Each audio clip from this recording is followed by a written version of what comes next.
comment quelqu'un peut chier dans la pâte du beignet? Le beignet bouilli haricot est le repas le plus toxique d'Afrique. Ouais, docteur, on sait que tu attendais ça depuis, mais ici, ce n'est pas l'occasion de se muscler. Les pratiques comme ça doivent cesser. Arrêtez d'intoxiquer et d'empoisonner les gens avec vos excréments dans la nourriture. Je me suis senti vraiment très mal. J'avais seulement l'envie de recracher. Quoi? Recracher. On dit recracher, les crachats. Recracher. Bon, bref, tu voulais recracher quoi? Tout ce que j'avais envalé dans mon ventre ce jour-là. En tout cas, n'envale plus n'importe quoi dans ton ventre. Parce que les gens sont prêts à tout ici dehors pour avoir les clients. D'ailleurs même, comment en est-on arrivé là? Le nommé Louis Bernard Ndiki, âgé de 47 ans, a été surpris en train de déféquer à l'intérieur de son box où il a l'habitude de pétrir la pâte de ses beignets. Toi aussi la journaliste. Beignet c'est quoi? On dit beignet? Le suspect sera conduit en cellule et son point de vente scellé. Non mais là c'est très grave. C'est très compliqué. Ça nous a touchés. Je comprends votre émotion, mon frère. Je comprends. Mais comment quelqu'un vient nous tuer dans notre pays? Comment? Lui sort d'où même d'abord? Alors, toi, tu as mangé. On a mangé ça peut-être, ça fait même 4 ans ou 3 ans. Donc, 4 ans, tu mangeais les beignets. Les caca. Oups, pardon. Pardon, autant pour moi. Parce qu'il y a notre maladie, le docteur dit qu'il ne connaissait pas. Ouais, ça sort où? Ça sort d'où? Les caca. Je te demande, ça sort d'où? Ça veut dire que c'est le caca qu'on a déjà mangé. Et qu'est-ce qui lui est arrivé? Immédiatement, les forces de maintien de l'ordre ont été alertées. Et après? Le suspect sera conduit en cellule et son point de vente scellé. Si j'étais vraiment là, si j'ai eu cette occasion-là, je l'aurais même frappé ma moto sur la tête. Donc vraiment... Non, quand même, tu n'es pas violent. Tu n'es pas méchant. Et en plus, même le gars est tranquillement en train de croupir dans une cellule. Calme. Qu'il reste vraiment dans sa cachette là où il est parti parce que... toute la population de Bâle est vraiment contre lui et contre ce qu'il a causé. Mais je comprends pas comment une population n'a pas vu quelqu'un déféquer dans la farine de beignets ou même personne n'a senti les odeurs. Les populations sous le choc n'en reviennent pas d'avoir consommé des beignets caca pendant des années. Alors, franchement, c'est pitiable. Non.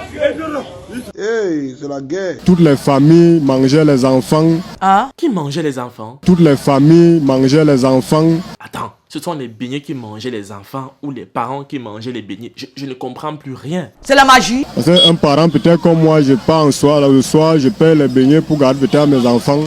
J'arrive que quand on m'a informé ça hier, ça m'a vraiment dérangé parce que c'est ça même qui crée parfois des maladies. Eh Seigneur, qu'est-ce qui peut pousser un vieux comme ça à agir de la sorte? Selon ces consommateurs outrés, le fait de déféquer dans son atelier de beignets renvoie à une pratique de sorcellerie qui consiste à introduire des sels dans la farine afin d'attirer mystiquement le maximum de clients. Et lui n'a rien dit pour se défendre. Pour se défendre de ces accusations, le prévenu dit avoir agi sous l'effet de l'alcool. Ah, je comprends mieux. Est-ce qu'on peut développer un pays avec des soulards? Je te dis, et dans tout ça, personne ne l'a filmé en train de mordre dans la marmite. Je sais. C'est bizarre, hein? Le Cameroun, c'est un pays qui m'a toujours fatigué. Là maintenant, comment on peut être sûr qu'il a vraiment, Les caca. Oui, si tu veux. Pourquoi parce que toutes les familles mangeaient les enfants? Ouais, tonton, laisse d'abord les trucs que les parents mangeaient. Peut-être que le type était vraiment sous et a chié dans le bénétariat sans toutefois chier dans la farine des beignets. Avec l'alcool, tout est possible. C'est ça qui met le feu dans la République. Voilà, on est d'accord que les pratiques comme ça existent bien et bien au Cameroun. Et même partout ailleurs. Et ce que moi je peux vous conseiller, c'est de veiller à ce que vous mangez. Sentez aussi ce que vous mangez. Goûtez d'abord avant de manger. C'est très important, hein? Et aussi, il faut que le gouvernement mette en place un système de contrôle et de vérification de tous les tourneaux d'eau et même des bénétariats au Cameroun. Parce que ce n'est pas la première ni la deuxième.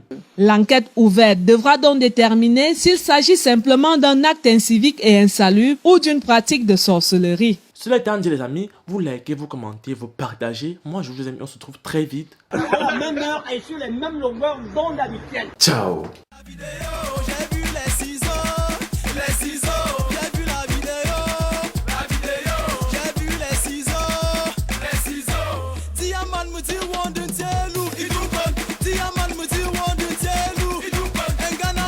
La question c'est, est-ce qu'on peut développer un pays avec des soulards?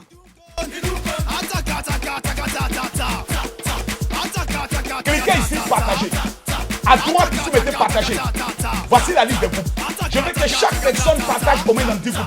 Avant de poursuivre, pour tous vos paris sportifs, Inscrivez-vous sur OneXBet et utilisez mon code promo MJBet237 pour bénéficier de près de 200% de bonus lors de votre premier dépôt. Vous pouvez également partager ce code avec vos amis et vos proches. Merci.